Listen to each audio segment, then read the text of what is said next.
betapa 2 tahun yang lalu, jangankan sholat berjamaah di tempat yang luas seperti ini, di masjid pun dilarang karena pandemi. Adakah kita sudah mensyukuri nikmat hidup yang masih dititipkan oleh Allah sampai saat ini? Tidak lain tidak bukan agar kita menambah ketakwaan kita kepada Allah, menambah bekal kita untuk kembali kepada Allah dengan melakukan ketaatan kepadanya dan menjauhi segala larangannya. Allahu Akbar, walillahil hamd.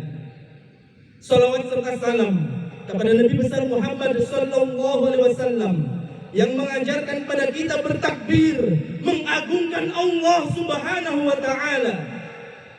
Di hari raya Idul Adha, kita serentak bertakbir, menunggu dimulainya sholat Idul Adha, bertahlil, bertahmid, mengagungkan Allah Subhanahu wa taala. Adakah takbir tadi sudah merasuk ke dalam hati kita, memenuhi relung jiwa kita, ataukah masih sebatas hiasan bibir, tidak menembus tabir jiwa kita? Allahu Akbar, Allah Maha Besar. Kalau Allah yang Maha Besar, kita kecil. Selain Allah kecil, harta kita kecil, keluarga kita kecil, anak-anak kita kecil, jabatan kita kecil, kekuasaan kecil, semua selain Allah itu kecil. Jika Allahu Akbar sudah mendarah daging di dalam diri kita. Ma'asyiral muslimin wa zumratal mu'minin rahimakumullah. Melalui khutbah Idul Adha, marilah kita bersama-sama mempelajari, mengambil hikmah terbesar dari hari raya Idul Adha. Yang pertama adalah meneladani sosok Nabi Ibrahim alaihissalam. Nabi Ibrahim disebut oleh Allah sebagai Khalilullah, kekasih Allah. Namanya disebut sebanyak 63 kali dalam kitab suci Al-Quran. Dijadikan nama salah satu surat di dalam Al-Quran. Bahkan, adakah kita menyadari, kita setiap kali sholat menyebut nama Nabi Ibrahim 4 kali di tahiyat akhir. Kama shallaita ala Ibrahim wa ala ali Ibrahim, kama barakta ala Ibrahim wa ala ali Ibrahim. Adakah ucapan yang berulang-ulang ini tidak ada hikmah di baliknya? Ataukah kita yang belum menyadarinya bahwa Nabi Ibrahim alaihissalam memiliki sifat-sifat yang terpuji? Minimal kita mengenali 5 sifat yang disebut oleh Allah di dalam Al-Quran. Allah berfirman, A'udzubillahi minasyaitonirrajim, ma kana Ibrahim Yahudiyya wala Nasraniyya walakin kana hanifan musliman wa ma kana minal musyrikin. Nabi Ibrahim bukanlah orang Yahudi, Nabi Ibrahim bukanlah orang Nasrani, akan tetapi Nabi Ibrahim seorang yang hanifan muslimah. Hanif, sifat pertama Nabi Ibrahim adalah hanif, seseorang yang lurus akidahnya, seseorang yang lurus condong kepada kebenaran. Nabi Ibrahim tidak condong pada harta bendanya. Nabi Ibrahim tidak condong pada ayahnya yang musyrik. Nabi Ibrahim tidak condong pada kebun, hewan ternak yang dimilikinya. Nabi Ibrahim lurus kepada kebenaran. Yang kedua, muslimah, berserah diri. Nabi Muhammad, Nabi Ibrahim alaihissalam berserah diri kepada Allah. Dia tidak menyerahkan dirinya kepada anaknya, tidak menyerahkan diri kepada hawa nafsunya. Dia hanya menyerahkan diri kepada Tuhan semesta alam. Hanifan muslimah.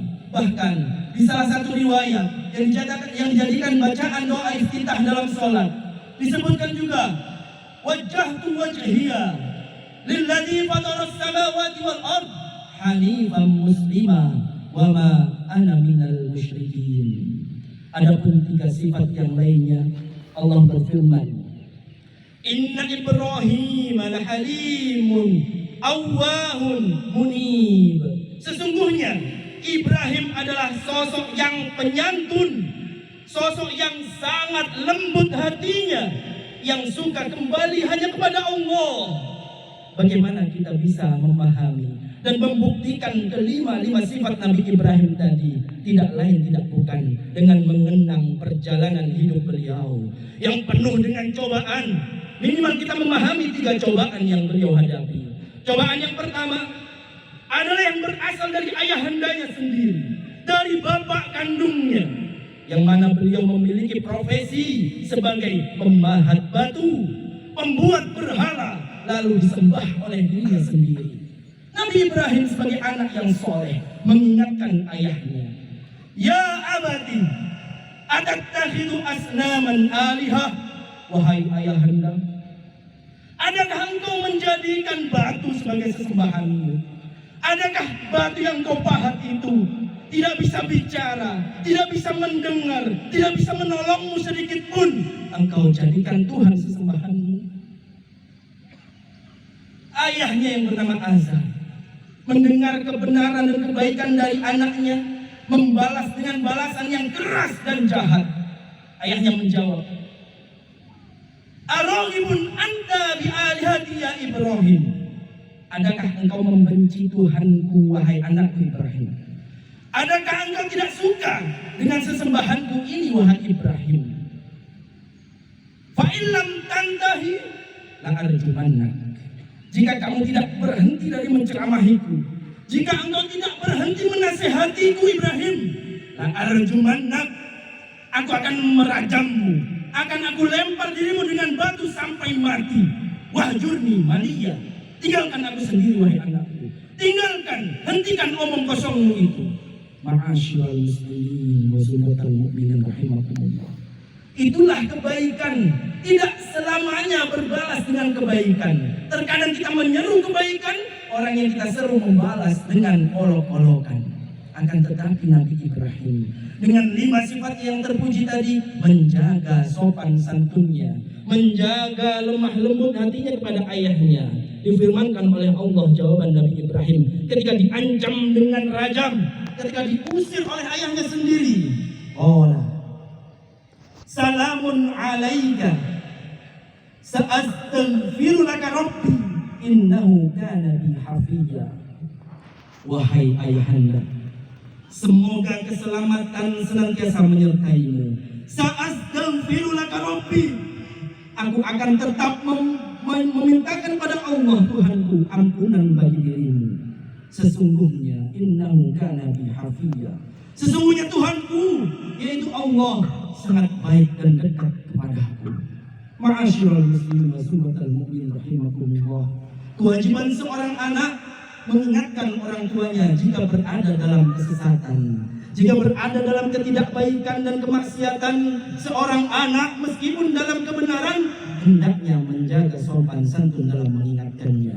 Dan apabila dibalas oleh orang tuanya dengan balasan yang tidak baik, hendaklah meniru